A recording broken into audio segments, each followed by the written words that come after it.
مولانا الیاس رحمہ اللہ کا 6 گھنٹے دعا مانگنا۔ ہمارے استاد محترم فرماتے ہیں کہ ایک صاحب نے ہمیں بتایا کہ نظام الدین کے ساتھ جنگل تھا، وہاں سردی کے موسم میں مولانا محمد الیاس رحمہ اللہ علیہ جاتے، بعض اوقات 6 گھنٹے کی دعائیں مانگتے۔ استاد جی فرماتے ہیں کہ ایک صاحب ہمیں دہلی میں لے گئے اور کہا کہ سن 83 میں نے اس کمرے میں مولانا کو 3 گھنٹے کا سجدہ کرتے دیکھا۔ جیسے جیسے اللہ تعالیٰ سے تعلق بڑھتا ہے اتنا ہی آدمی جی لگا کر مانگتا ہے۔ ہمارا حال تو یہ ہے کہ اللہ معاف کرے، ادھر بھی دیکھ رہے ہیں، ادھر بھی دیکھ رہے ہیں، انگلیاں بھی چٹکا رہے ہیں، دعا بھی مانگ رہے ہیں۔ یہ کس سے مانگ رہے ہیں؟ کس کے سامنے ہیں؟ رب جلیل سے مانگ رہے ہیں۔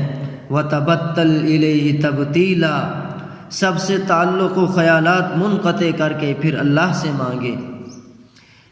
اللہ میں ایسا گندہ ہوں، میں ایسا بیکار ہوں، میں ایسا عہد شکن ہوں، ایسا کمینہ ہوں، میں ایسا ریاکار ہوں، ایسا فاسق و فاجر ہوں۔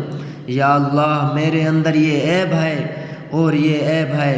اے اللہ میرا دل، سینہ، میرا دماغ، میرے اعضاء تیرے قبضے میں ہیں، میرے قبضے میں نہیں۔ تو ان کو گندگی سے دھو دے، ان کو پاک صاف کر دے۔ اللہ تعالی ہمیں بھی اس طرح دعا مانگنے کی توفیق عطا فرمائے۔